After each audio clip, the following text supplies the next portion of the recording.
Hey guys, it's Earl Flomata here again with Project 365, and we're on day 14, and I promised to start doing some SWOT analysis of business models. So this is my first SWOT analysis of a really simple business model that people will be able to relate with and can understand what I'll be doing with. And some of the cool things, I'm actually using this for work in my day job, so you'll be seeing some of this stuff come to life pretty quickly. So onward we go. All right, let's take a look at this. So the model I'm going to take a look at today is wholesaling, and wholesaling comes in a couple. I guess it's a pretty standard procedure. You're going to obviously make stuff. You're going to manufacture something, and then you're going to wholesale it.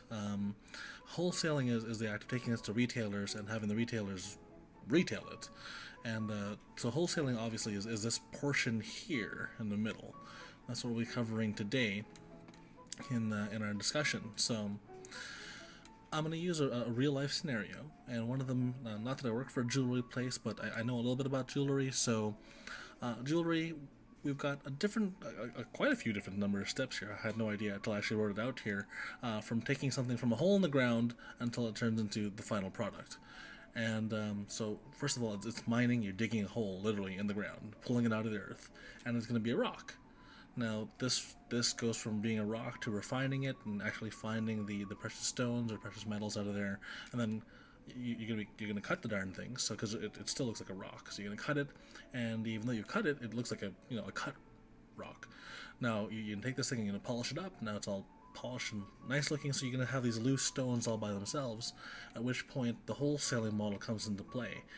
And taking this wholesaling, you then sell the diamonds or whatnot, then you set them, and the funny thing is when you set them, it also increases the value.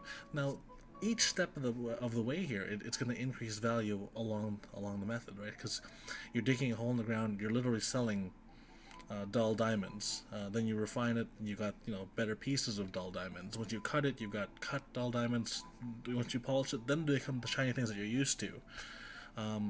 Wholesaling it from there is just loose stones, and then setting it into jewelry again is making it useful and do something, and that's when you hit the retail market.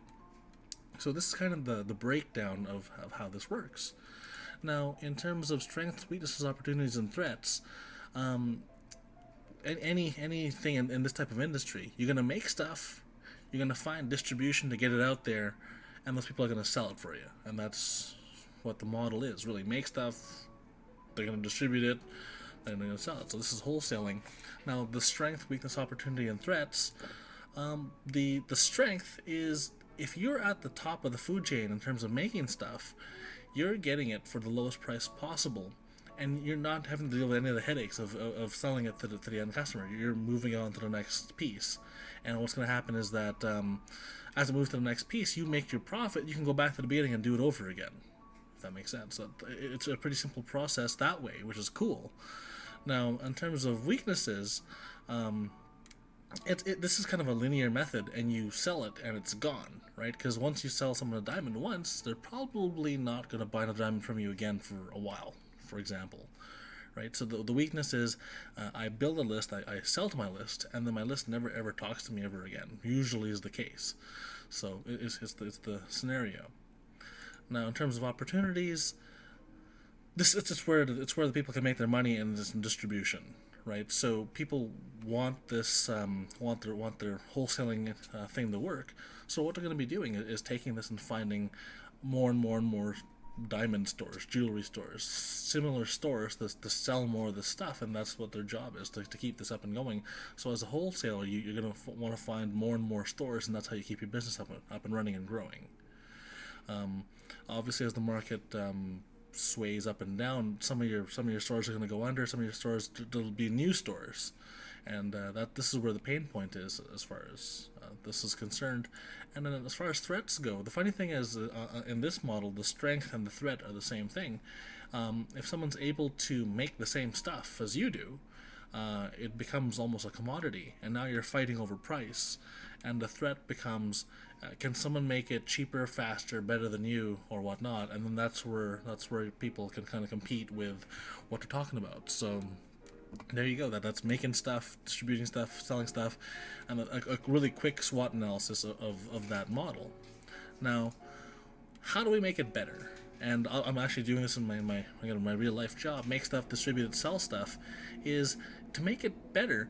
Usually, if you're making stuff, distributing stuff, and selling stuff, there's a set price, and as prices increase, you just increase your price, and everyone else passes that increase in price down along the way to the customer. But it's kind of difficult to change the margins. Margins in this scenario kind of suck because they're set and they're stuck. So if you sell something that it costs you $1 to make for $5, whatever that difference is your margin minus your costs and whatnot. But they're kind of written in stone, for lack of a better term. Now, to make these better, the first thing is you can add information to it, because information almost has an infinite return on investment as far as this is concerned, because you can sell the information over and over and over again, and it doesn't cost you anything more to make that happen. So if you can wrap an information product around a physical product, now you've got something. The next piece, and the next piece I want to talk about then, is a continuity model. And the continuity model is, again, taking that information and not just selling a book, not just selling one piece of information. Rather, you can sell bits of pieces of information or stuff that people would like to see over and over and over again. For example, if I was selling a diet supplement product, right? That would be the pill. We make stuff, we distribute it, people sell it. But if I add an info product, let's say a book around it, and a continuity model, which is a diet tracking system, that would be a way to make the system better as well, because now they're buying your stuff, they're buying your book around the stuff, and now they're joining your club and paying you X amount of dollars a month, going and going and going. So now, instead of just selling one thing to one client, you started up a chain, and now you've got a funnel of things to sell them. So you're not just selling them the stuff, you're selling them information on the stuff, and then more information on the information on the stuff, which is cool, which makes you more money, right? Now, opening new channels as well. This is where you can get creative, right? I mean, let's just say that we're back in the jewelry industry, we're back with those diamonds again. Who else can you sell diamonds to? Well, you got to start thinking outside of the box a little bit. Now, I'm not going to go too far out and venture too far into crazy territory, because I'm not in the jewelry business. But people who want diamonds could be people, obviously, who want rings and jewelry and that sort of thing.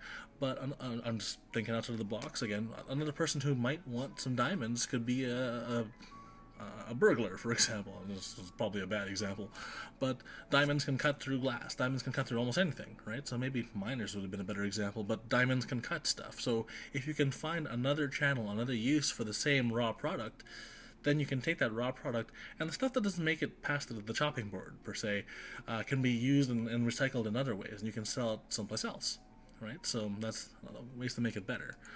Now, selling stuff, if feasible, control the chain. And the reason why I say if feasible, control the chain is that there's a really big company out there called Lululemon that actually is the wholesaler, the distribution, and the retailer, all of it. They're the whole darn thing. So they're not just one piece selling to the next piece.